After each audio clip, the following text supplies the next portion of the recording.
everyone. For those who don't know, I'm William, and today we're talking about philosophy. In particular, I'm gonna show you my books about philosophy and bless you. That's my father, I'm sorry. And today we're gonna focus on philosophy because I would love to be a philosophy professor when I finish university and high school. So today we're talking about my collection of Plato and Nietzsche and everybody else. So it's gonna be quite a long video, but I know that maybe it's gonna be a bit boring, but it's something that really interests me and that really passionates me. I don't think it makes sense in English, but so let's start with Plato. This is my collection of Plato. I'm gonna show it to you. I'm trying to collect every book. So we have Plato, the Apology of Socrates, the Credo, the Phaedon, and the Symposium, all in this little book right here, which is very cute. I bought it second hand, so you know it's underlined by someone who isn't me, and I love it, honestly. So this is the Cretone.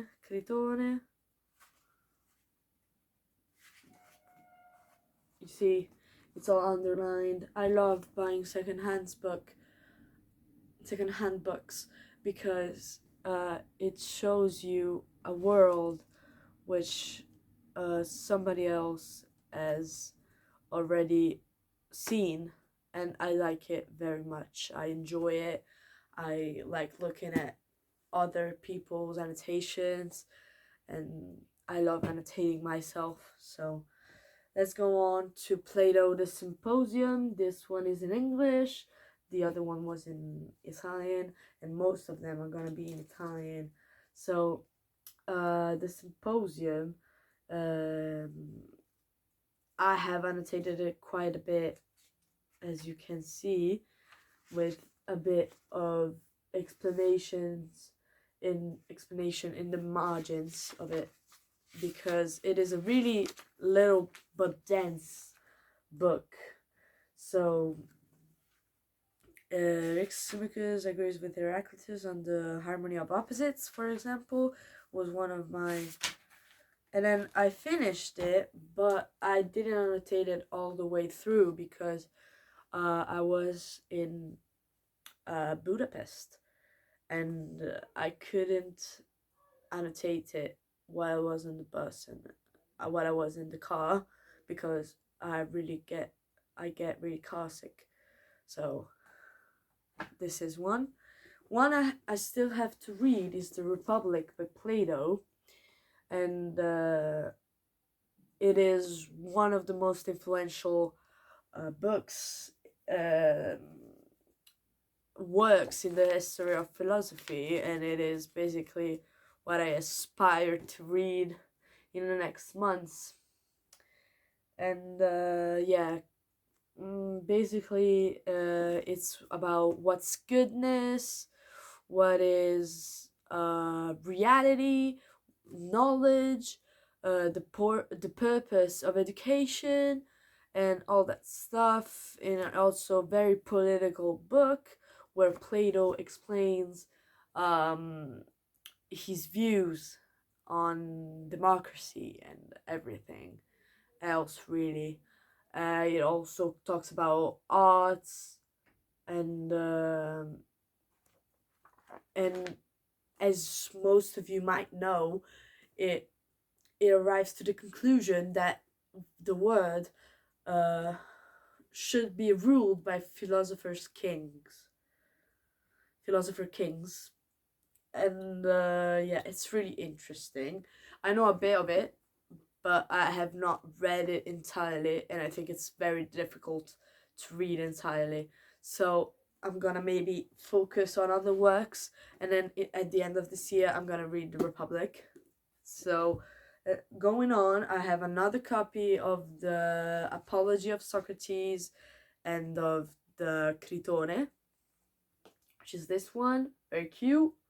I like it very much. It has also the Greek here. I have still to read this, but has the Greek. I have some lines which are underlined by me. For example, we have the first discourse of Socrates, the first apology. Here, right here, it is underlined. I liked the message Socrates tried to convey, so I liked it very much, and I underlined it. Then we have new edition, two new additions to my collection of Plato. So we have Gorgeous, I think it's called in English, Gorgeous, which I don't know what it's about. It's Editori La Terza, which is my surname, so it's very funny to have books with my surname. And sorry, my mom is here, but so this is also with the Greek paging original text. It is the full deal of Gorgeous. And then we have the Timeo, which is a new edition. I've bought it yesterday, or at least my mom bought it for me yesterday. And yes, I still have to add my name in it, but it's okay, I'll add it later. And the Timeo, I don't know what it really is about. I know that it's a grand cosmology discourse, and it was used till the modern days, like till it's written here. It's yes, till the Rinascimento, which I don't know how Renaissance, till the Renaissance was used as a reference. So very interesting. I'm happy to have bought it. Then we'll go on to Nietzsche. Before Nietzsche, though, I have some honorable mentions. So I have Seneca, two books from Seneca and one from Marcus Aurelius. So we'll start from Marcus Aurelius, which is the Meditations, of course. And he was not really a philosopher, it was more of a Roman emperor, you know that. But I haven't read all of it. I am stuck on the first page, honestly. But this is my notes. And as you can see, it's very dense. It's very dense. And I have underlined it all, and I have many notes. Yeah, it's very difficult, but I like the way it's written. I like the way that is like a stream of consciousness that Marcus Aurelius didn't intend us to see, but it's really fun to read, but it's also really dense and really it's really engaging in a way, but it's really hard. So let's go on to Seneca, which I have two books of. On the Shortness of Life, Life is Long If You Know How to Use It, by Penguin Books. On the Shortness of Life by Seneca. And this one I have not read yet, but it is, you know that Seneca was a Stoic, and this writing offers a powerful insight into the art of living and the importance of reason and morality. So it says on the back that it's very eloquent, so, and lucid, and it's timeless wisdom. So I hope I like it. Uh, I hope I like it, but I'm not really a fan of Stoicism. But I think I could like this book by the way it is presented on the back. So then we have Letters from a Stoic, also by Seneca. Okay, also by Seneca. And Seneca was the guiding hand of the Roman Empire, and this section of letters shows him upholding the ideals of Stoicism. So, the wisdom of the self possessed person immune to life's setbacks.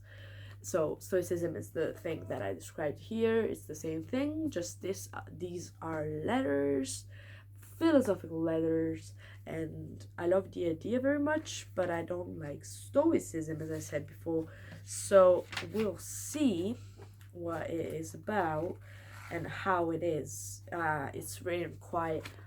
I think it's quite dense too. I read a couple of pages when I was buying it, and yes. So let's put it here.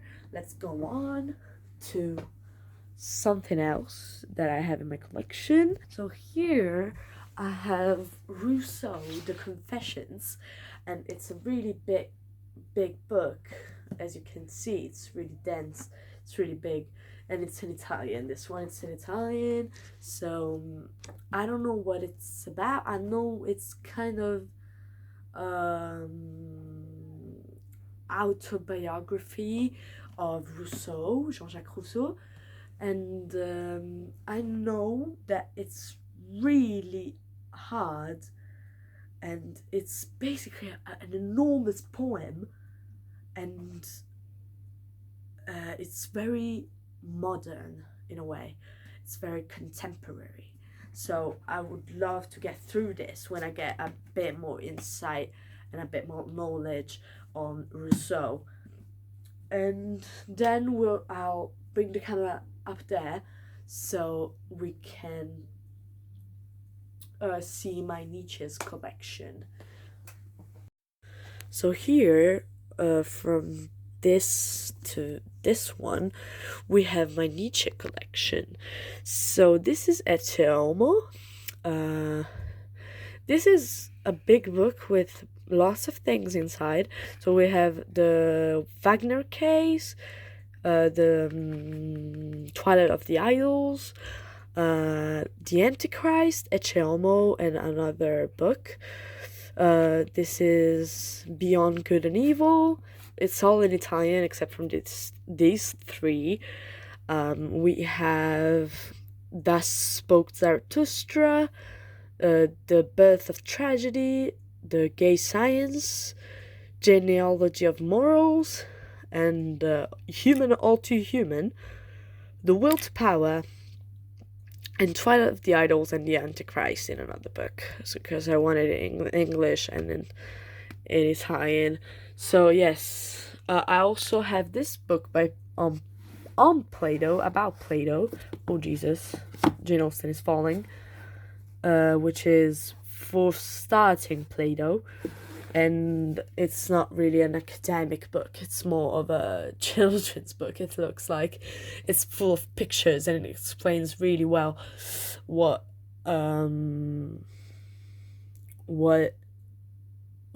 was I saying?